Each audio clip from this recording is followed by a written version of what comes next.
Kia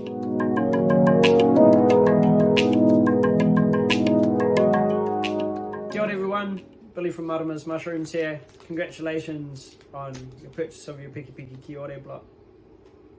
So we're just going to run you through the setup of this block quickly. It's pretty simple. Basically what we're going to do is find somewhere where we can create high humidity. So think of like a little plastic greenhouse that you might raise your seeds in, or something like that.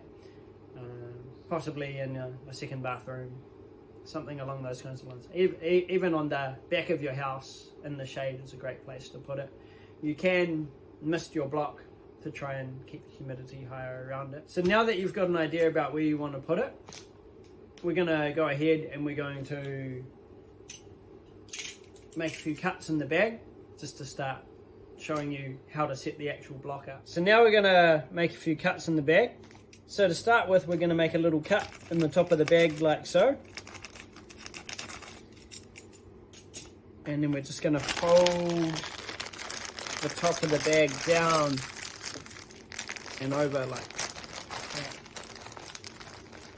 Once we've got it sitting on its side, tucking that plastic underneath, we're just going to take our knife and we're just going to make about a 10 to 15 centimeter cut. Cutting a slit like this is really good because it will limit the amount of moisture being lost from the block, and we want to keep that relatively high at the beginning of the growing process. As it starts to push out, we can open it up and help the Pekepeke Kiore have the space to grow. So to give you an idea, this is the beginning stages of a Pekepeke Kiore starting to grow, and as it goes on, it'll start to get bigger like this until we reach full maturity.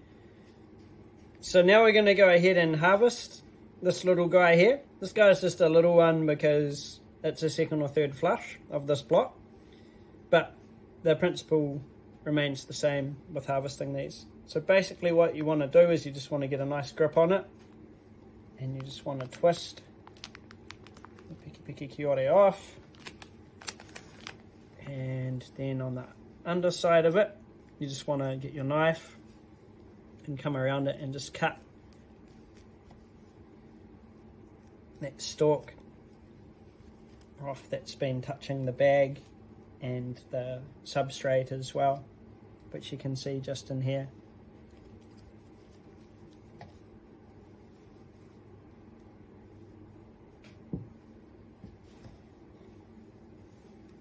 There you go.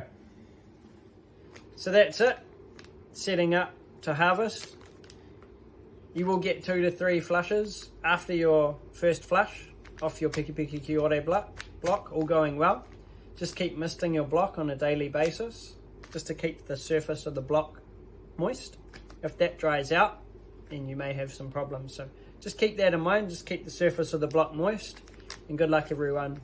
Hope you go well.